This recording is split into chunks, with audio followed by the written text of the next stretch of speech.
La eterna lucha entre la tierra y el mar tiene en las costas rocosas su máximo exponente. Las olas baten con fuerza contra las rocas y llevan a cabo una lenta pero constante labor de desgaste que da como resultado la creación de algunos de los más bellos paisajes del planeta. Sin embargo, estas costas rocosas, acantiladas y ásperas son mucho más que bellas imágenes de postal. Aquí se dan cita dos mundos completamente distintos, el terrestre y el marino. Y de esa relación, de esa mezcla de ambos, nacen unos ecosistemas extraordinariamente ricos en especies.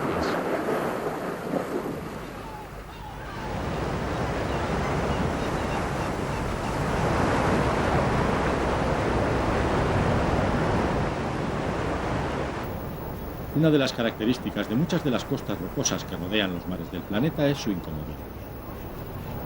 Las superficies verticales ofrecen pocas posibilidades de sucesión para la mayor parte de los animales terrestres. Por este motivo no debe resultar extraño que sean las aves, capaces de alcanzar cualquier punto de los acantilados desde el aire, los vertebrados más abundantes en estos entornos.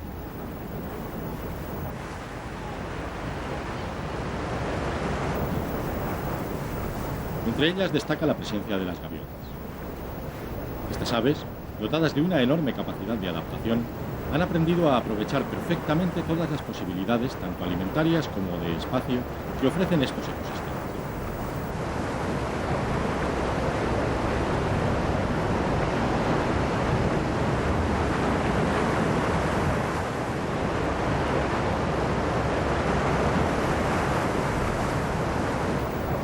Pero aunque las gaviotas sean las más abundantes, no son las únicas aves que podemos ver en las costas rocosas. En algunas zonas costeras es posible contemplar también al pequeño halcón de Eleonora. Por lo general, suele ser a finales de verano o principios del otoño, época de reproducción de esta pequeña ave de presa y que coincide con el paso de una gran cantidad de avecillas migradoras que constituyen su principal alimento. Su adaptación al fenómeno migratorio estacional, al que también está sometido él, puesto que pasa el invierno en las costas de la isla de Madagascar, le ha llevado a cambiar incluso su comportamiento social. La mayoría de las rapaces cazadoras son aves solitarias que defienden un territorio más o menos amplio en el que nidifican y cazan. Sin embargo, los halcones de Eleonora comparten sus territorios y se relacionan entre sí sin mayores problemas.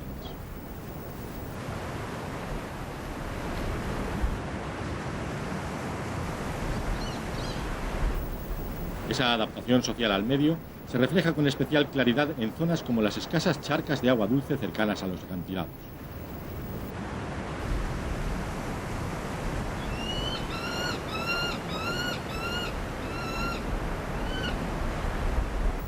En esas zonas pueden coincidir al mismo tiempo un elevado número de ejemplares, que beben agua dulce, comparten su baño y toman el sol en las paredes rocosas que rodean a la charca para mantener en perfectas condiciones su plumaje.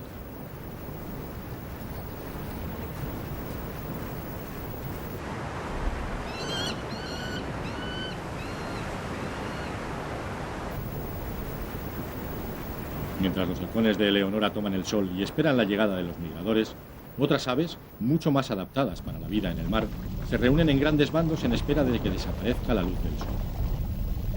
Se trata de las pardelas.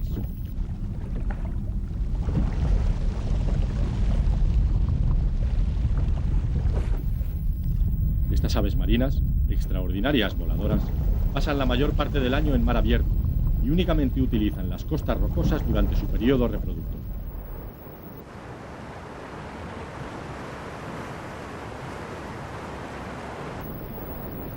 Los pollos permanecen durante todo el día en la más absoluta soledad, escondidos en sus nidos a la espera de que regresen sus padres con la comida diaria.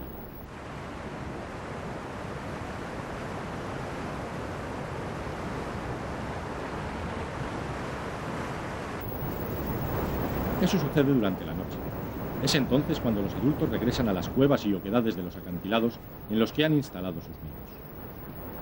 En esos momentos, el ambiente nocturno de la costa se llena de sus extraños y casi tétricos sonidos.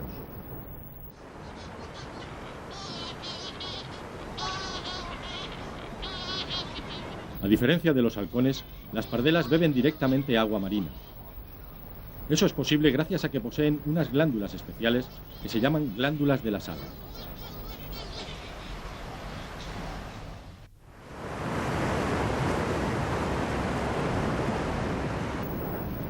Si bien las gaviotas, las pardelas o los halcones de Eleonora son algunos de los más llamativos y visibles habitantes de las costas rocosas, no son los únicos.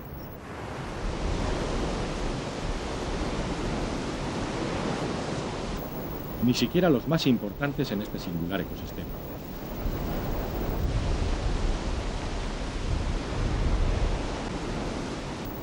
La mayor parte de la vida animal y vegetal de las costas rocosas se localiza por debajo de ella, en la rompiente.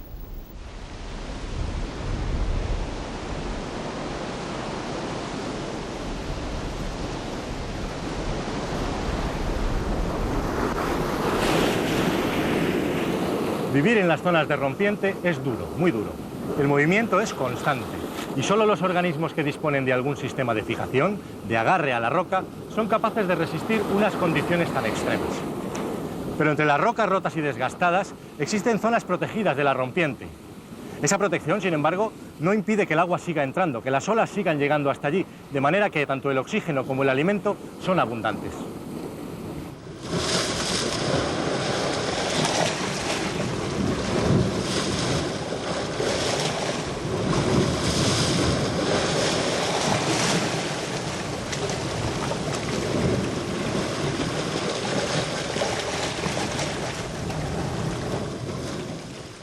La fuerza con la que las olas rompen sobre las rocas depende de muchos factores, entre ellos la fuerza del viento y la altura de la ola. Pero incluso en condiciones normales, cuando no hay temporales ni fuertes vientos, una sencilla ola puede ejercer una gran presión.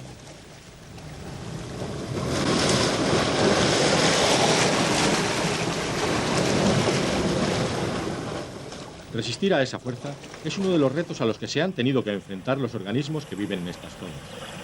Y de su adaptación depende la posición que ocupan en las rocas.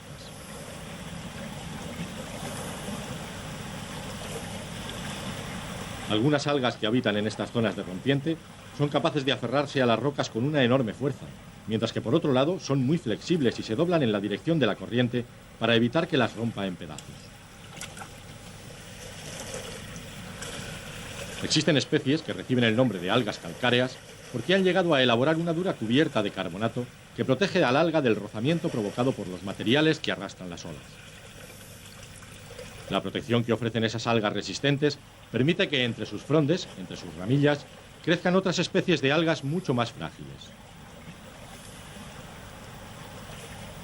Puede llamar la atención el color de estas algas. No son verdes, sino rojas. Y eso se debe a los pigmentos fotosintéticos que emplean para fijar la luz solar.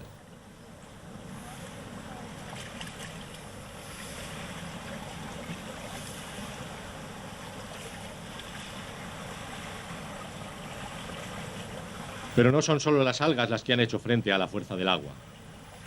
Muchos animales, como los gusanos tubícolas, construyen un tubo de carbonato y se refugian en su interior mientras extienden sus apéndices plumosos para capturar las pequeñas partículas alimentarias que arrastra el agua.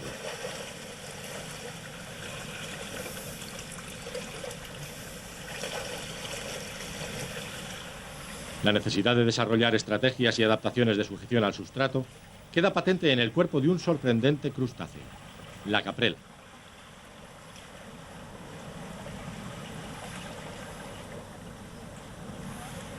Pasa su vida entre las pequeñas algas que tapizan las rocas de la costa batida por las olas y consigue evitar que la corriente la arrastre debido a la estructura de sus patas, transformadas en unos potentes garfios de anclaje.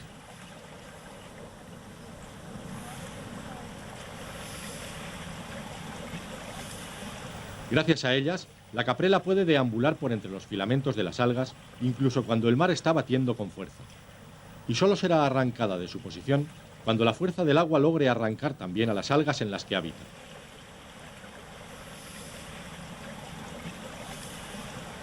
Unos animales habituales en estas zonas de la costa son los mejillones. Una vez terminado su desarrollo larvario, los mejillones, aún microscópicos, son arrastrados por las olas hacia la costa, donde llevan a cabo un extraordinario trabajo de filtrado del agua marina. Este es un momento de especial importancia para ellos. La fuerza de las olas los podría alejar de las rocas e impedir su desarrollo, así que cuando han logrado penetrar en el tapiz formado por las algas, ponen en marcha rápidamente su mecanismo de fijación. Se trata de unos filamentos muy finos pero extraordinariamente resistentes que reciben el nombre de viso y que se adhieren a la superficie de las rocas.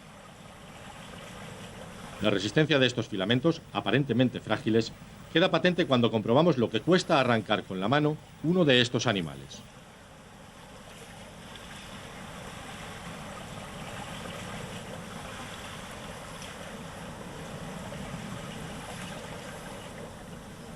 La búsqueda de un lugar en el que vivir en estas zonas de rompiente ha dado pie a la aparición de especies con unos hábitos realmente sorprendentes.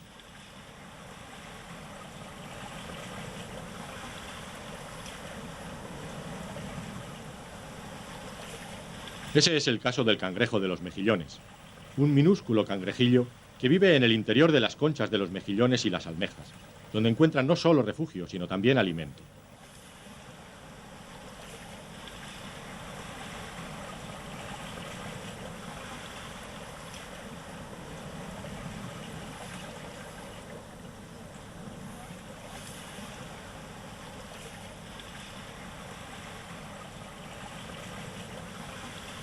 Otros parientes cercanos de este cangrejo, con un tamaño muy superior, se resguardan en el interior de las grietas para protegerse de posibles predadores y solo salen de sus refugios para buscar comida. Mucho más libres en sus movimientos son las quisquillas.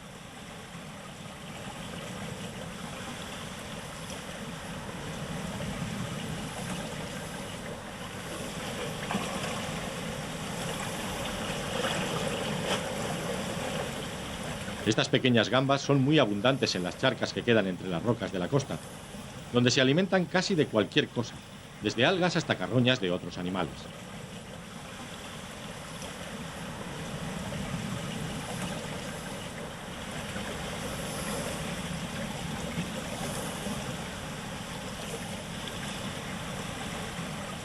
A diferencia de los cangrejos, no suelen permanecer escondidas, sino que pululan libremente, protegidas por su sorprendente transparencia, que las hace casi invisibles a los ojos de los predadores.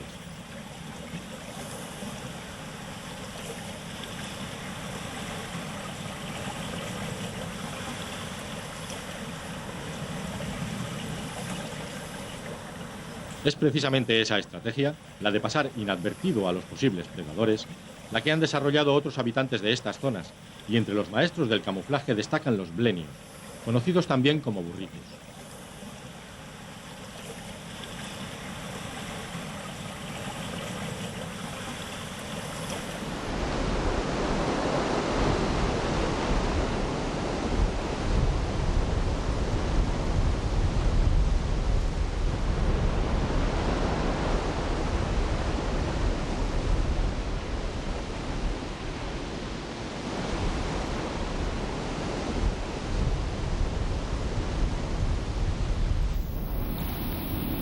En algunas zonas de las costas rocosas se crean condiciones especialmente interesantes.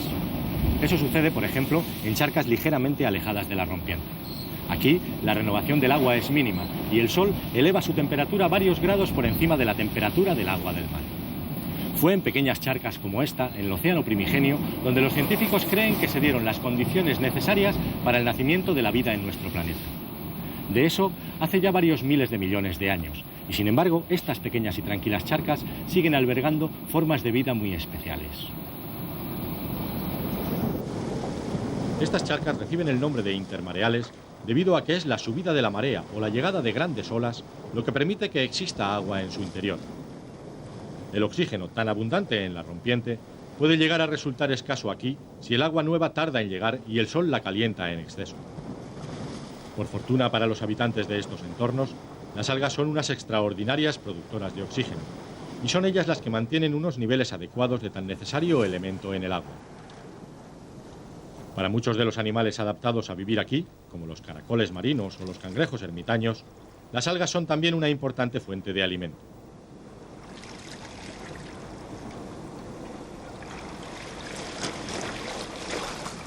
A pesar de que la variedad de algas en estas charcas no es tan elevada como en la línea de rompiente, se pueden encontrar aquí representantes de muchos grupos, entre los que se encuentran también las bellas algas rojas.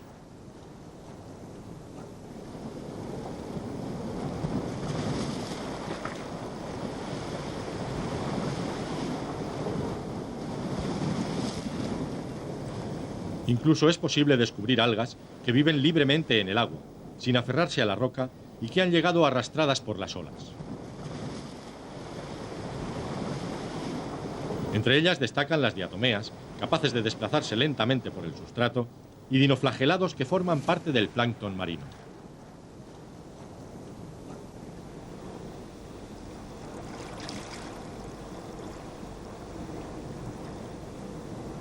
Una de las características más destacadas de estas charcas es la tranquilidad de sus aguas. Es verdad que siempre están amenazadas por la completa desecación y que la salinidad va en aumento a medida que el sol evapora el agua. Pero muchos organismos han sabido adaptarse a estos problemas y sacar partido de las ventajas que ofrece este ecosistema. Eso hacen algunos crustáceos, cuyas larvas han encontrado aquí un medio más seguro para llevar a cabo su desarrollo, a salvo de los peligros que supone el ser arrastrado y vapuleado por las olas. Entre los filamentos de las algas se encuentran estas larvas lugares en los que refugiarse de posibles predadores y alimento con el que obtener la energía necesaria para crecer. Esas mismas condiciones son las que permiten la vida de organismos tan delicados como los copépodos. Y también de los nemátodos, un grupo animal que ha logrado conquistar casi todos los medios del planeta. Algo menos frecuentes en estos entornos son los poliquetos. Se trata de unos lejanos parientes de las lombrices terrestres que han colonizado el medio marino, especialmente en las zonas en las que las algas resultan más abundantes.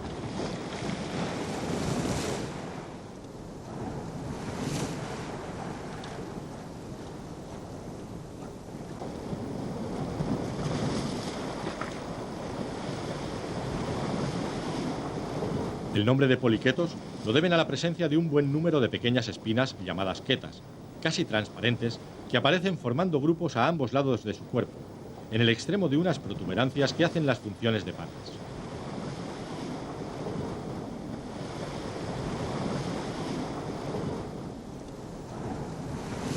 Cada uno de los numerosos segmentos en los que se divide su cuerpo posee un par de estos apéndices, que se llaman parápodos, de manera que su aspecto resulta muy similar al de los conocidos ciempiés terrestres, las escolopendas.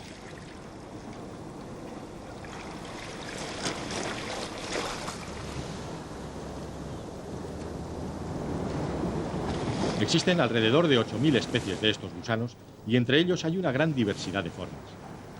Las diferencias son tan grandes que tanto la especie errante que estamos viendo ahora mismo como los gusanos tubícolas que vimos anteriormente pertenecen al mismo grupo.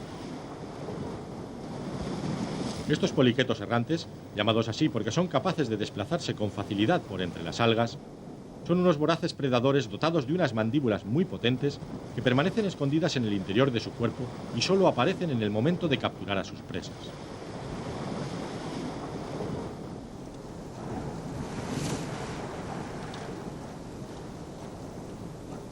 Para moverse por entre las algas, sin embargo, no es necesario disponer de estas patas. Un buen ejemplo de ello son las planarias, unos gusanos planos que tienen toda la superficie de su cuerpo recubierta de pequeños pelillos llamados cilios. Es el movimiento acompasado de estos cilios lo que permite a la planaria desplazarse sin problemas en busca de su alimento.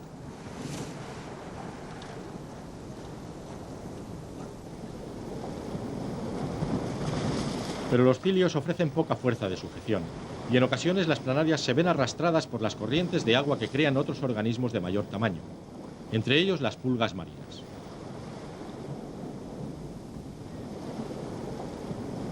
Estos crustáceos, que pertenecen al mismo grupo que la caprela que vimos en la rompiente, son extraordinariamente abundantes en estas zonas.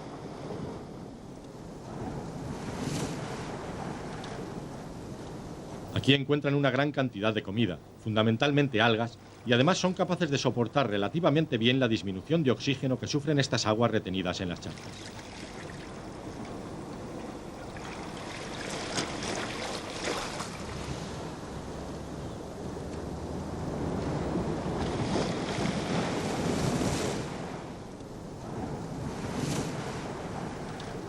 Cuando el oxígeno comienza a escasear, las pulgas de mar realizan rápidos y acompasados movimientos de sus branquias, que son unos apéndices que poseen en su abdomen, de manera que renuevan constantemente el agua que recubre su cuerpo.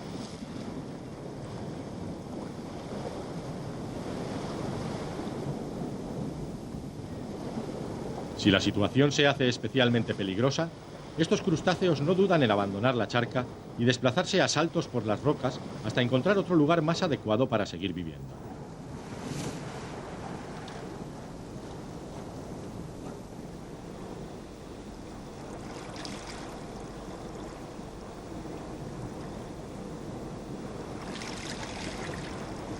Pero si no abandona la charca, ya caliente y muy salada, la pulga marina muere y su cadáver es atacado rápidamente por las bacterias que en estas condiciones ambientales crecen en abundancia.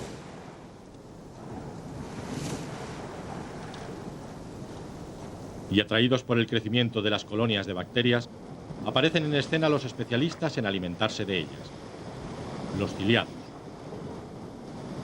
Algunas especies de estos microorganismos han adquirido unas formas alargadas y flexibles que les permiten penetrar por cualquier recoveco de los cadáveres y acceder a las zonas en las que las poblaciones de bacterias son más abundantes.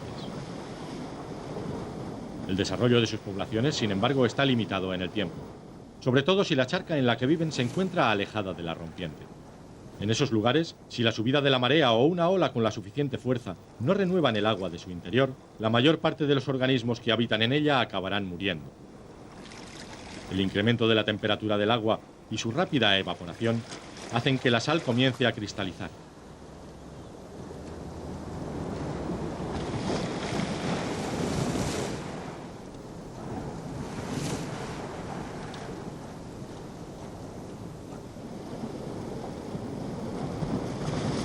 Sobre la roca en la que se encontraba la charca van apareciendo bellas formas geométricas que van creciendo hasta recubrir completamente la superficie.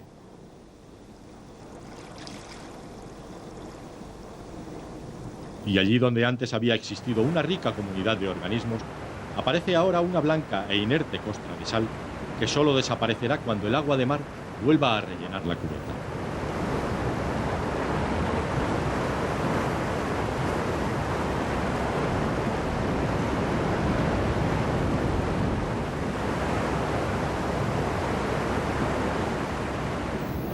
Todos los organismos que hemos podido descubrir como habitantes de las charcas que se forman entre las rocas de la costa están adaptados a vivir en un medio cambiante, de condiciones inestables y dominado por la salinidad del agua marina. Pero no son los únicos. En otras zonas, como son las cabeceras de los ríos, que finalmente vierten sus aguas a estos mismos mares, habitan otros organismos que deben hacer frente a problemas similares, aunque en agua dulce. A ellos, a los habitantes de los tramos altos de los ríos, dedicaremos nuestro siguiente capítulo.